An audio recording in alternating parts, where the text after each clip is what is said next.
عجیب دیوانہ ہے، انگلیاں کٹی ہیں دامن میں پڑی ہیں، خون بہتا ہے پھر بھی علی علی کرتا ہے۔ اللہ اکبر، یہاں تک کہ ایسے فضائل پڑے، لوگوں دیکھو یہ میرا ہاتھ، یہ 4 انگلیاں اس نے کاٹی جو فاتح خیبر ہے۔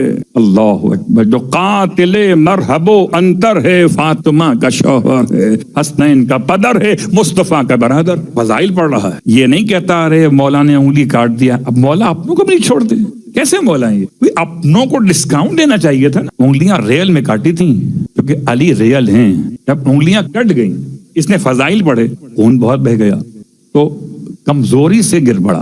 کسی نے مولا کو یہ خبر کی مولا وہ آپ کا دیوانہ جو ہے وہ گر پڑا ہے۔ امام نے بھیج کے بلوا لیا، اسے سوال کیا کہ تم میری تعریف کیوں کر رہے ہو؟ سوچئے گا، آج قسم بخدا میں اگر اس کے مقام پر ہوتا تو میں قسم کھاتا ہوں ممبر کی عزت کی، میں رو رہا ہوتا اور یاد کر رہا ہوتا، ہائے انگلی کٹ گئی، یہ خون بند کیسے ہوگا، یہ اب کیا ہوگا میرے ساتھ؟ یہ مولا نے میرا خیال نہیں کیا، میں تو ممبر سے مجلس پڑھتا ہوں، اگر میں اس مقام پر ہوتا تو کبھی اس طرح جملے ادا کرنے کی ہمت پیدا نہ کرتا۔ سلام ہو اس عظیم مومن پر جس نے مولا کے سامنے، مولا نے فرمایا کہ تم میری تعریف کیوں کر رہے ہو؟ کیا مولا آپ کی تعریف نہ کروں تو اور کس کی کروں؟ کیا مطلب، ہم نے تمہاری انگلیاں کاٹ دی، تم میری تعریف کر رہے ہو؟ کہتا ہے مولا آپ نے دنیا کی سزا دے کر آخرت کے عذاب سے بچا لیا ہے۔ یہ جملہ قریب لایا اور اس کی کٹی انگلیوں کو اس کے دامن سے اٹھا کے اس کے مقام قطع پر رکھا، جہاں سے کٹ کیا تھا اسی پوائنٹ پر انگلیوں کو رکھا، اوپر سے ابا کا کپڑا ڈالا، کچھ فرمایا، کپڑا ہٹایا تو ہاتھ بالکل نارمل تھا۔ اب یہ بدا ہے کہ نہیں؟ اب خدا والوں کا بدا سمجھ میں آئے، اگر جوڑنا تھا تو کاٹا کیوں؟ اور کاٹ دیا تھا تو جوڑا کیوں؟ یہ محنت کیوں کی گئی؟ سوال ہے کہ نہیں؟ اگر جوڑنا ہی تھا تو کاٹا کیوں؟ اور اگر کاٹ دیا تو جوڑا کیوں؟ امام سے پوچھا گیا، ایسے ایسے لوگ وہاں بھی بیٹھتے تھے، مولا کو مولا بھی کہتے تھے اور کوسچن ریز کرتے تھے، یہ کیا کیا علی آپ نے؟ یہ دونوں کام کیوں کیے؟ 2 کام ہو گئے الگ الگ اور ایک دوسرے کی ضد ہیں یہ دونوں کام۔ امام نے ارشاد فرمایا، کاٹا اس لیے کہ عین عدالت کا تقاضا تھا، اور جوڑا اس لیے کہ عین ولایت کا تقاضا تھا۔ یار بات واضح ہو گئی۔ اور اسے کہتے ہیں 2 الگ الگ مسئلے۔ خدا نے پوری کائنات میں 2 طرح کے لوح کو قرار دیا ہے، ایک لوح محفوظ ہے، ایک لوح محو اثبات ہے۔ ایک میں چینجنگ آ رہی ہے، ایک میں چینجنگ نہیں آ سکتی ہے، اور اسی کو سمجھتے ہوئے انشاءاللہ آہستہ آہستہ آپ کی خدمت میں بات آگے بڑھے گی، مگر آج جانے سے پہلے آج کی آیت کو پیش کر دوں۔ کل کی جو آیت پیش کی تھی میں منتظر، شاید کوئی مجھ سے آ کے پوچھے گا مولانا دعا کون سی ہے؟ ابھی تک کسی نے دعا پوچھی نہیں ہے، اس لیے کہ ایسا لگتا ہے کہ دل ملانے کا کام اتنا آسان نہیں ہے۔ کل کی بات یاد ہے، 2 افراد کو ملانے کی بات کر رہا ہوں۔ بہت آسان ہے 2 کو الگ الگ کرنا، بہت مشکل ہے 2 کو ایک کرنا۔ ماں باپ کو اولاد سے ملانا، شوہر کو بیوی سے ملانا، بیوی کو شوہر سے ملانا، اور دونوں کے دلوں کو جوڑنے کے لیے کچھ ایسی دعا تلاش کرنا جس سے خدا ان دونوں کی زندگی آسان کر دے۔ گھر میں اتحاد رہے، اتفاق رہے تو برکتیں ہوں گی۔ البتہ آج کی جو آپ کی خدمت میں آیت الیوم ہے وہ ایک آیت نہیں ہے، آج مشکل ہو گئی، آج 6 آیتیں ہیں۔ اب میں یہ پڑھ رہا ہوں رسول خدا کی روایت، اس کا اوپر کا عنوان ہے ایسی آیات کہ جو قبر میں نیکیاں پہنچانے کا باعث ہیں۔ آج شب جمعہ ہے، مرنا مجھے بھی ہے اور مرنا آپ کو بھی ہے۔ آپ مریں گے تو میں آپ کی جگہ جواب نہیں دوں گا کہ کہاں بیٹھا کونے میں لگ کر نیند آئی تو سویا کہ جاگا، اور میں مروں گا تو آپ میری جگہ جواب نہیں دیں گے کہ کیا پڑھا، آیت غلط پڑھی، روایت صحیح پڑھی تو کیا پڑھی۔ رسول خدا ارشاد فرماتے ہیں، ہر وہ شخص جو ان آیتوں کو بعد نماز مغرب 3 مرتبہ پڑھے، بعد نماز مغرب 3 مرتبہ پڑھے، صرف 3 مرتبہ، تو اس دن کا جتنا ثواب اس کے ہاتھ سے مس ہوا ہوگا وہ سب کور ہو جائے گا۔ اللہ اکبر، تصور کیجئے ایسا عمل سارے دن کے ثواب میں اگر کہیں آپ سے ثواب مس ہو گیا تو اس دن کا سارا ثواب، ایسا نہ ہو کہ جان بوجھ کے مس کریں. ہوشیار لوگ اس روایت کو ذریعہ بنا کر بولے آج کے بعد سے جائیں گے نہیں مجلس میں، یہ پڑھ لیں گے، مجلس کا سارا ثواب آلریڈی ہمارے اکاؤنٹ میں شفٹ ہو جائے گا. انما الاعمال بالنیات. تو بہرحال آپ فرماتے ہیں کہ اس دن کا سارا ثواب جو اس سے مس ہوا ہوگا سب کے سب اس کے نامہ اعمال میں آ جائے گا اور نماز قبول ہو جائے گی. ختمیہ مرتبت کا جملہ ہے کہ اس کی نماز، اور اگر ہر نماز کے بعد پڑھنے کی عادت ڈال لے تو کیا ہوگا؟ آسمان کے ستاروں کے برابر، بارش کے قطرات کے برابر، درختوں کے پتوں کے برابر اور خاک کے ذرات کے برابر اس کے نامہ اعمال میں نیکیاں لکھی جائیں گی. یہ روایت تقریباً مجھے دعائے مجید سے ثواب کے عنوان سے قریب کر رہے. وہاں گناہ بخشے جانے کا حوالہ جو بھی آپ پڑھیں گے، یہاں ثواب لکھے جانے کی خبر ہے. پھر آپ فرماتے ہیں اگر وہ مر گیا تو یہ جو نیکیاں اس کے نامہ اعمال میں ہر نماز کے بعد پڑھے جانے کی وجہ سے لکھی جا رہی تھیں وہ 10 ٹائم زیادہ ہو جائیں گی. دار رہے گا تو سنگل ہے ان کی فیگرز کے اعتبار سے، مر گیا تو یہ 10 گنا ہے، اور یہ تمام کے تمام اسے قبر کے اندر ٹرانسفر کی جائیں گی. اللہ اکبر. کوئی اگر قبر میں آ کر آپ کو 1000 درہم دے کے جائے کیا مزے ہوں گے. آل محمد. آپ کے پاس نیکیاں اندر ہوں تو قبر میں آپ منگا سکتے ہیں، کون سے جنت کے ریسٹورنٹ سے چاہیں منگا لیں، تو قبر میں نیکیاں داخل ہوں گی. پیغمبر فرما رہے ہیں. آیات کون سی ہیں؟ آیات 6 ہیں، اور یہ 6 آیات میں 3 آیات وہ سورہ روم کی 3 آیات ہیں، آیت نمبر 17، 18، 19.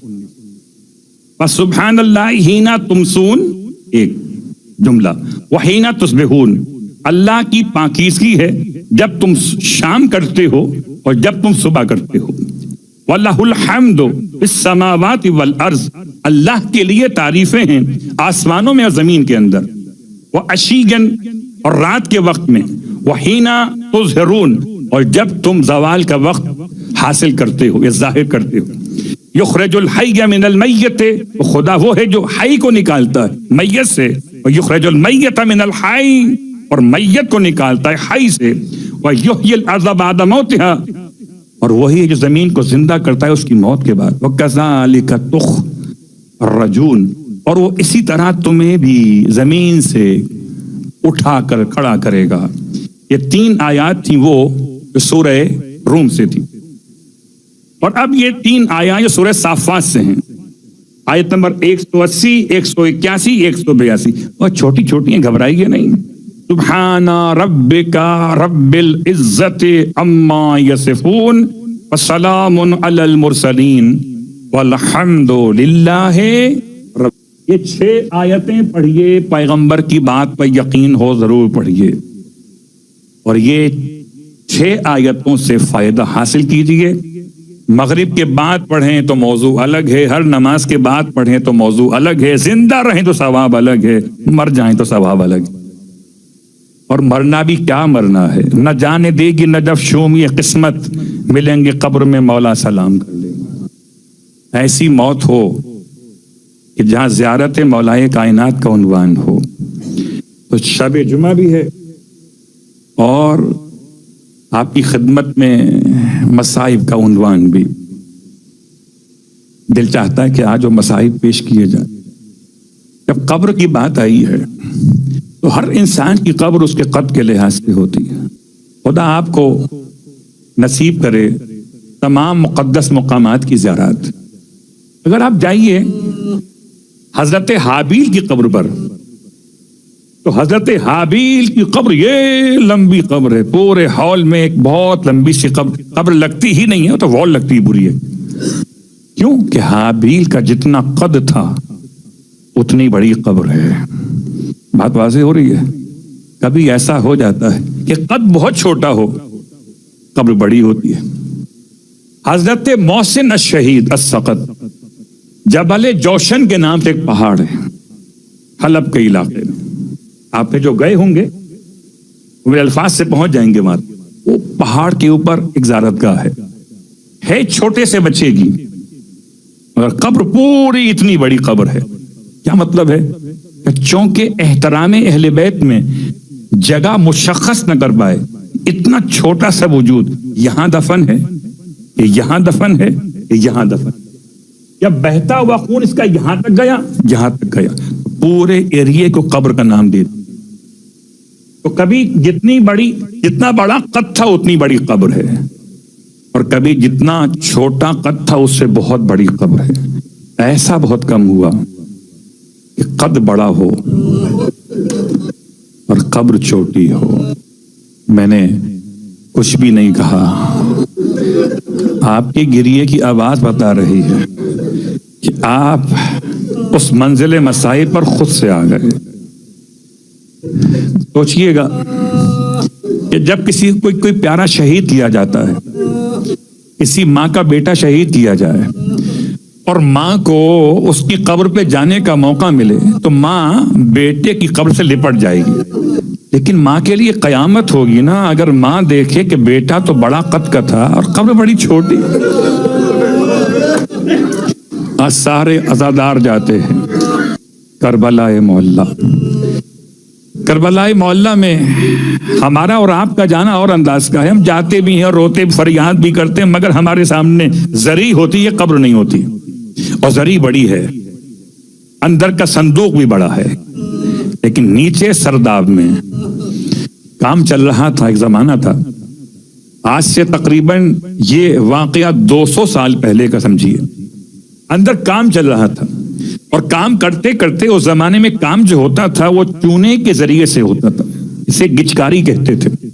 تو چونا لگاتے لگاتے دیواروں پر وہ جو مزدور یا معمار تھا روتا ہوا باہر آیا، اور مولا عباس کے حرم کے صحن نے اس زمانے میں آغائے بحر العلوم بیٹھے ہوئے تھے، بہت بڑی شخصیت تھی، ان کے پاس پہنچا، روتا جاتا ہے، کہتا ہے یہ بتائیے آغا کہ مولا عباس کی اصلی قبر کہاں پر؟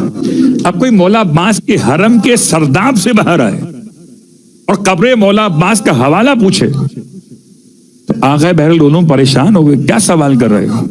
تم مولا کے حرم سے آتے ہو، اندر سرداب سے باہر آتے ہو، مجھ سے قبر عباس پوچھتے ہو؟ کہتا ہے آغا صحیح بتائیے۔ اس لیے کہ ہم نے سنا آپ علماء سے کہ مولا عباس کا قد اتنا طویل تھا کہ جب گھوڑے پہ سوار ہوتے تھے تو آپ کے دو انداز ہوتے تھے کہ یا تو آپ اپنے قدموں کو رکاب میں رکھتے تھے یا نہیں رکھتے تھے، اور جب نہیں رکھتے تھے تو پاؤں زمین پہ خط کھینچتے تھے، اور جب آپ اپنے پائے مقدس کو رکاب میں رکھتے تھے تو آپ کے دونوں گھٹنے گھوڑے کے کانوں کی برابر دکھائی دیتے تھے، اتنا طویل قد تھا۔